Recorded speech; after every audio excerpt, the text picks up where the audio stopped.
Hey, how's it going, everyone? Justin again, as always. Thanks for watching my channel. Welcome back. Today we're talking about don't let your friend, neighbor, or brother who has like little to no background whatsoever in automotive fix your car. We're going to talk about it a little bit. I'm going to let you guys know why I'm saying this and why I'm trying to get you guys to understand. I don't know. Some of you guys are going to say, built, not bought, I can do it myself. Yeah, you can. Yeah, you can't. There's there's so many different variables to that. But we'll get into it. We'll talk about it a little bit. If you haven't already checked him out, make sure to check out my boy Timmy from Astral Auto Repair. The link will be down in the description. And at the end of this video, we will open a care package that we received from Timmy in the mail today. So thank you, Timmy. I appreciate it. Thank you very much. Also, congratulations on getting over the 10,000 subscriber hurdle. That being said, let's dive into it. So today, we ended up receiving a Ford, I think it was either a F-150, I think it was an F-150. It had the Triton V8 in it, and the owner, the woman that owned this pickup truck, decided to let her son dig into it and do a tune-up. And I don't think he knew enough about how the Triton V8s work and anything like that.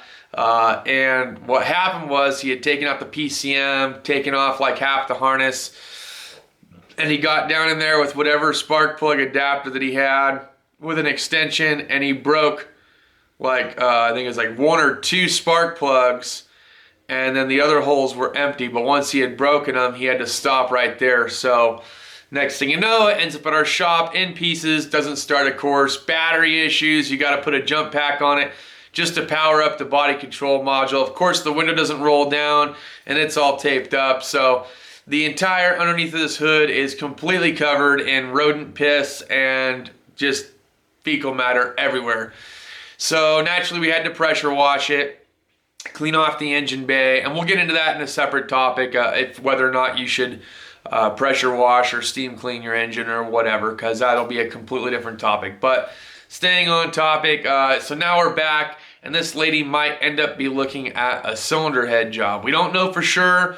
We haven't got down in there just yet to see if we can extract the broken off spark plug, or just how much damage he actually caused. But things like this happen, and it's not the first time we've had a car like this come in. We've had somebody else that came in that was trying to, what were they trying to replace, like the intake manifold gaskets, and cracked the intake, didn't know what to do, so ended up coming over to the shop, and next thing you know, we're having to change it out for him. So a very costly and expensive adventure.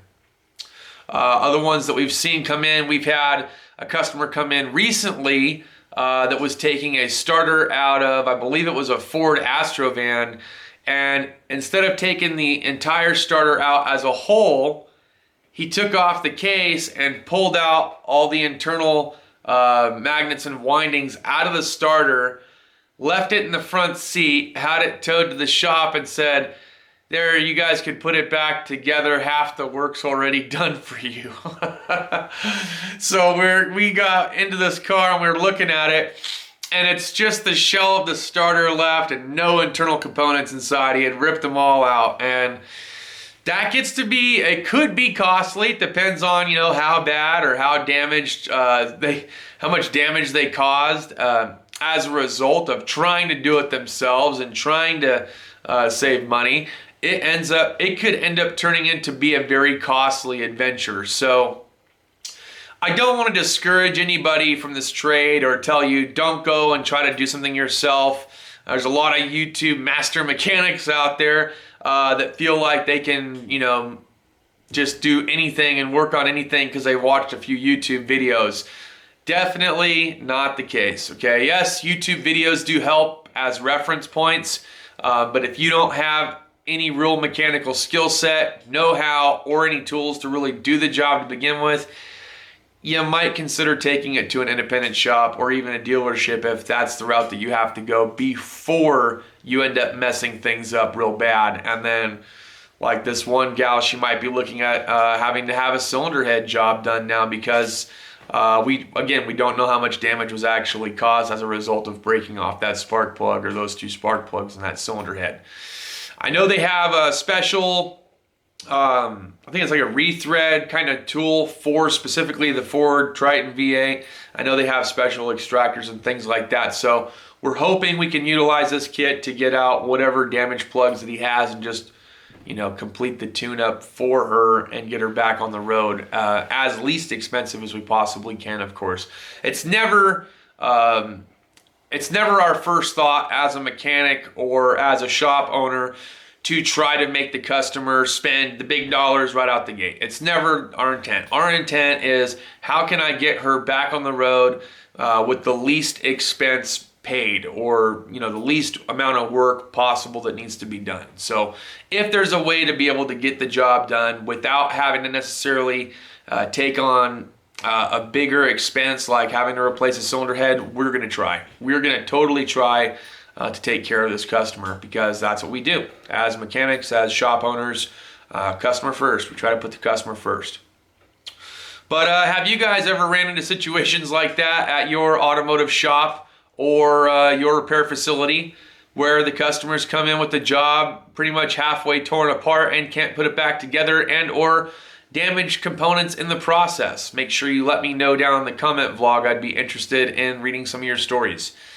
That being said, before we wrap up this video, we will go ahead and we'll open up our care package from Timmy. And again, if you guys haven't checked him out, I'll put the link down in the description. Let's see what we got from Timmy. All right, so I got the box in front of me, covered up the addresses for the sake of protecting security. You guys don't need to know the address to neither myself nor Timmy, so that's irrelevant. But let's see what we got from Timmy. Let's see what we got. I'm kind of excited, man. I didn't even know he was sending me anything.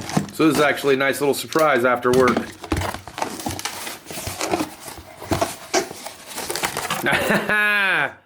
Nice. One of the Astral bears. Look at that. Can you dig it? Signed from Timmy and Sylvia, 5 of 5. That's way cool. Way cool. Must be a 10,000 subscriber thing. That's awesome. Awesome. Thank you, Timmy. My little girl will definitely enjoy this teddy bear for sure. Can't think of another person I'd want to give it to. So thank you very much, brother. All right, so that'll pretty much wrap up our video. Thanks as always for watching, guys. You guys are awesome. I appreciate it. We're getting close to our 2,000 subscriber mark, which means we're probably going to have a giveaway here pretty soon. So if you haven't subscribed, make sure you subscribe, hit the thumbs up. I appreciate it. Leave your comments about today's topic in the comment feed, and let's check out some of your stories. What kind of situations have you been in where the job either came in halfway torn apart or just completely messed up from the get-go? I want to hear it. Take care, guys. We'll see you next time.